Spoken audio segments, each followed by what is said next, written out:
Hello, everybody, and welcome to the Cosmic Forecast, where we are looking at the planets in the sky right now, and we are interpreting them from a human design perspective and a Jinky perspective. We're actually weaving both systems. We're also using the astrological wheel, which is the basis for both Jinkies and human design. And I hope to do this in every transit so that you can feel into not only the transit of the sun, which is what we follow in the 64 doors, and the gene keys do it in the pulse. And you can also do it if you are into human design on the Jovian just now. It's really usually the sun that we focus on. What I feel is that the astrological perspective is that everything is important. It's not just the sun. We also have all the other planets that are in relationship to each other. They're in different signs, in different elements, in different gates and gene keys. So to really not only just look at the sun gate, but to tune into that whole spectrum of where the planets are. So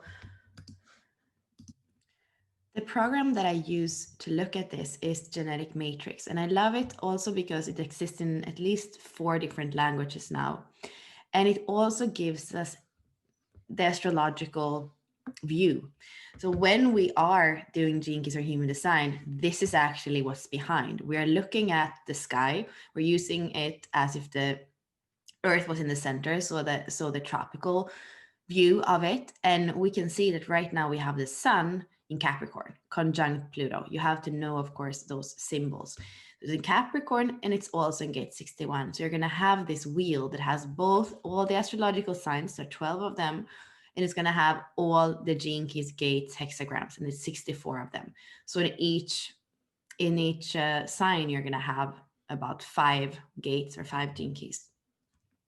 So that's where it all comes from. And then it's also translated into the body graph, the way that you see it in, for example, in Jovian just now. It's going to just show the body graph with all the planets where they are right now, which is not the same thing as when you make somebody's birth chart. If somebody was born today, it would have all this, but it would also have the other side of it.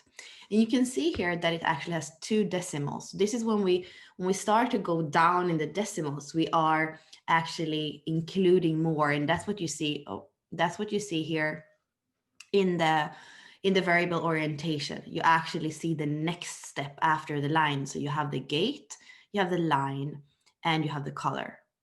And that is about, this is your motivation, for example. So these are human design terms, but it's giving you even 1 more decimal than what you usually have in your chart. And that also is something that is changing much faster. So the line is changing basically every day. We have 384 lines. If we think 64 gates, 6 lines in each gate, we have 360 degrees here in the wheel. So that means that we're going to be about 5.7 days in each gate. So that means that actually this decimal is changing 6 times in a day. So it's going to change. And that's also why this is the science of differentiation, because it's actually changing all the time.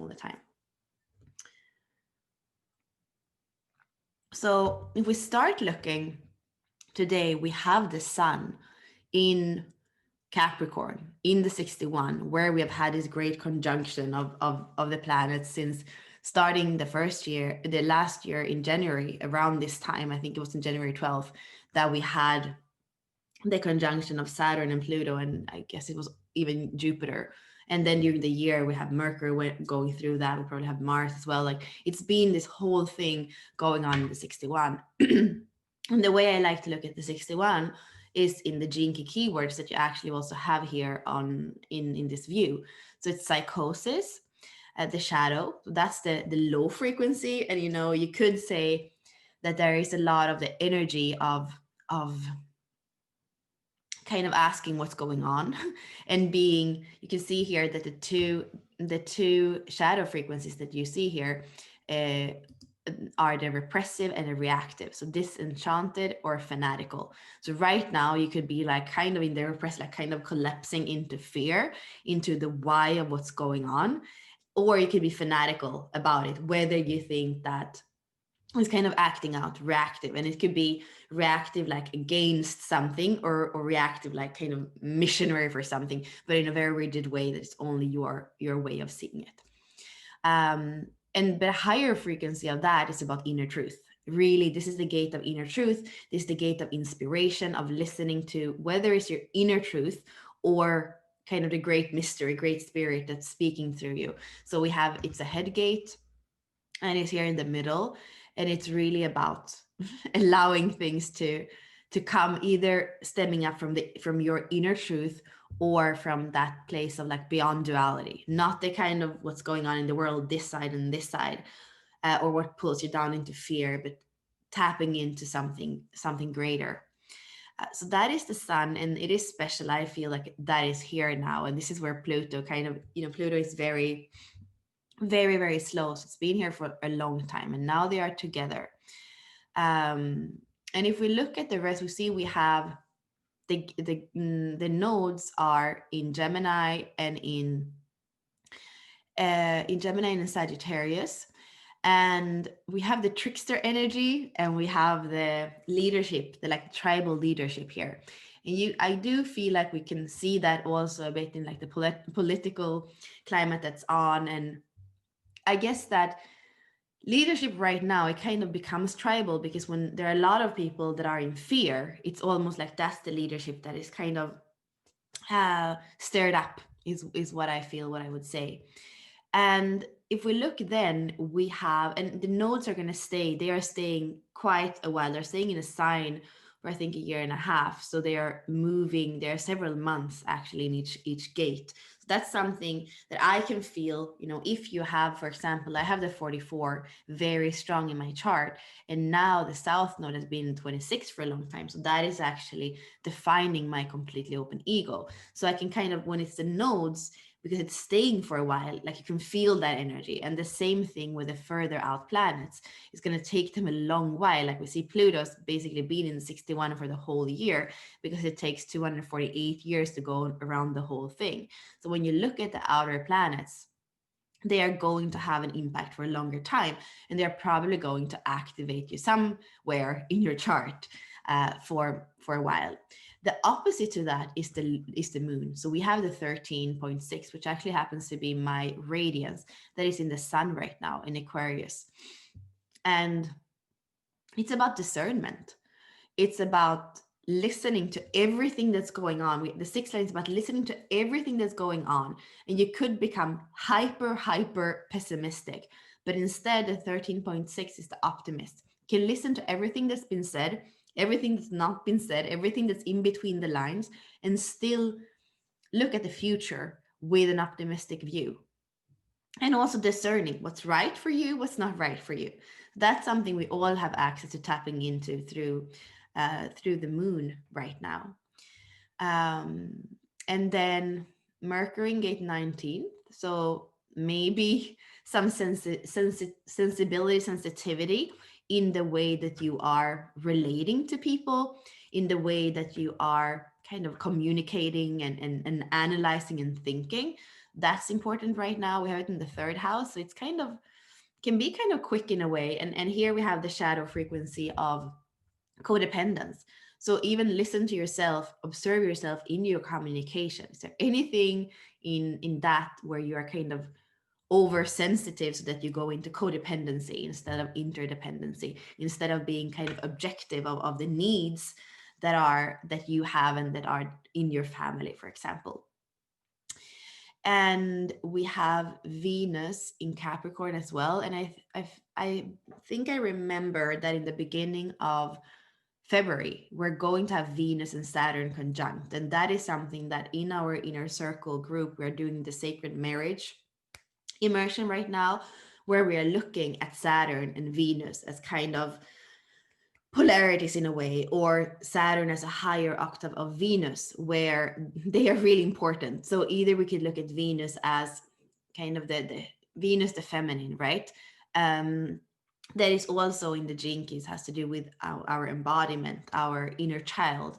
And then Saturn is that kind of heavy planet that sometimes makes us suffer, but it's never like without the purpose. We are learning things through the lessons of Saturn, and it's more about the trust of being here in physical form, and a kind of grounding, because it's that mass that like basically, you know, the whole universe in a way can kind of lean back somehow on that force and that stability. So Saturn comes with stability, and they are going to conjunct. I don't actually know where, so I'm going to look where, and we'll go into that whenever that's coming closer in a few weeks. We can also see that we have Aquarius energy.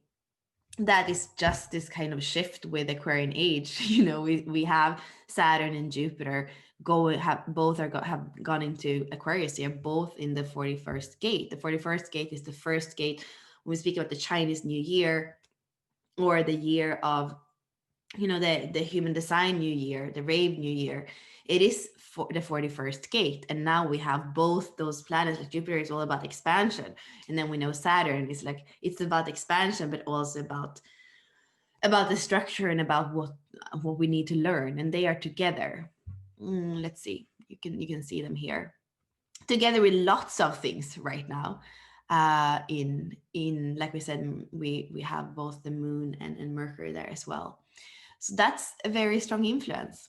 And it's maybe a little bit still like, you know, not in conflict, but there's different energy if we look at the Sun and Pluto, which for me are kind of masculine archetypes. And then we look at this whole kind of stellium here, but they're all kind of together. So it's an interesting, for sure, like passage from the Capricorn, and also from seeing what we thought was stable and what actually wasn't,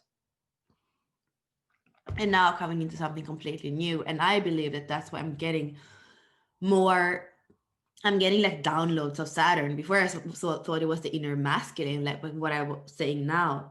Yeah, it's actually more like the dark feminine in a way, that loves so much, so she can't let anything exist that isn't the truth.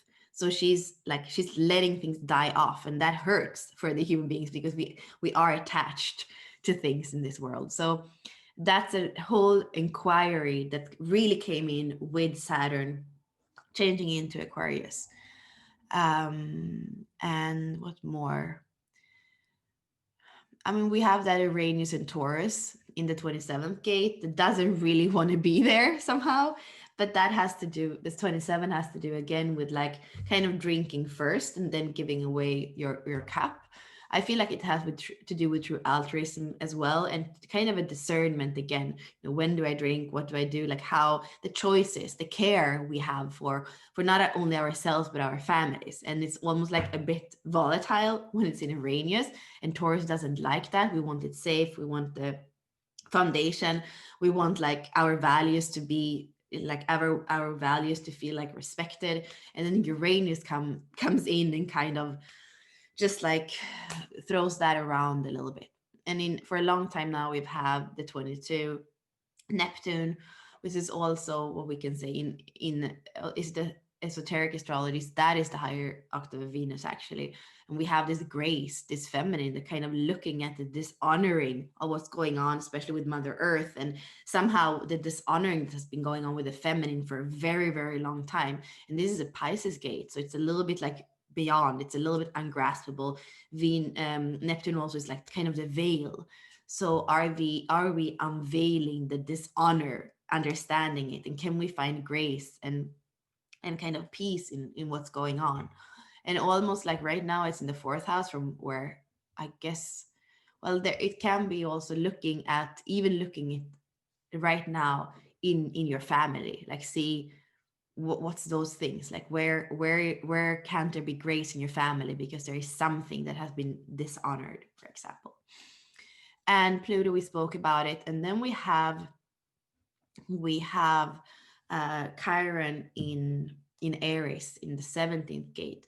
So right now, the wounded healer, what's going on can have to do with opinions and to be very opinionated and to think that this is my way of seeing it, kind of that individualist that we have in Aries that just kind of has that, and it also is kind of fiery about it. So it's almost like the healing journey right now is to, of course, be individual, of course, kind of have your initiative, But also the 17 in the higher frequencies is about being able to zoom in, to zoom out, able to have that farsightedness, not just kind of burn through, because that's the opinion that is coming through right now, but more like that kind of farsightedness, seeing the big perspective, being able to zoom in and zoom out.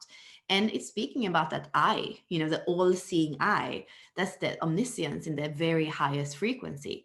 So that's what's kind of asked on the hero's journey. That's right now in the collective is what's asked for. Can you see everything? And it's very much right now with the moon that is about, can you hear everything? you know and then can you step into your own leadership and kind of gather whatever you need to gather. And I've been feeling that a lot lately, that it's not so much the blood that is keeping us together, like our father and mother and brothers and sisters. There is something about the coming together having to do probably with that 44, the fractal knowing that you're going to sense, like intuitively, you're going to smell it, you're going to hear it, you're going to touch it, you're going to know, okay, these are my people, this is my person, like this is the people that I need to be around, because the world is changing and we're moving out of the kind of perceived stability of Capricorn and into something that is much more futuristic. And in that, the people that I even can have contact with over the internet, like that kind of Aquarius airy energy, like it doesn't have to be just in person. It's going to have to be probably a lot too when it comes uh, to technology. But discerning who do I want to gather in my network, who do I want to have around me. That's important. um and maybe just a couple of last words about the 61 and 62. So Richard Rudd writes about it like as the intellect and the inspiration. So one is very, very left brain, and one is very much more creative and right brain, right? The 61 is much more feminine in that sense. 62 is to much more masculine. The 61, though, can be fanatical and kind of religion or something not objective. And the 62 is much more the scientist, and it can be very rigid when it comes to like proof and research and science. So I feel like there is some balancing. This is the sun and the earth right now, and they are in opposition. Like you see here, Capricorn, we have the sun, Cancer, we have the earth. So there is a kind of, yeah, there's a kind of opposition, or there is an opposition, and there can be a kind of balancing, always a balancing. Whenever we look at the wheel, there's always a balancing with the other side. So don't go too far into science and intellect. Don't get too fanatical into religion and something that you have like decided to kind of be rigid about. Is much more about seeing the beauty of those two ways of using your mind, those two ways of leaning in. And there's also something Richard writes about that has to do with like the body, and kind of like how these two keys are keeping us like not healthy because of this over concentrating on one or the other. And you see 62 is in the throat and 61 is in the head. And really, so much about this is embodiment. So we don't want to get lost in these kind of heady things and not feel our body. So for me, there's really an invitation also with Neptune, and we like those. There are a lot of planets as well that are inviting us to not get too lost into the future and the air element of Aquarius, but actually also stay in the body and stay in the emotions, which like Cancer would say and Taurus would say, for example. So that's what I would say right now for what's going on. And let's check in next week and see what's alive. Thank you.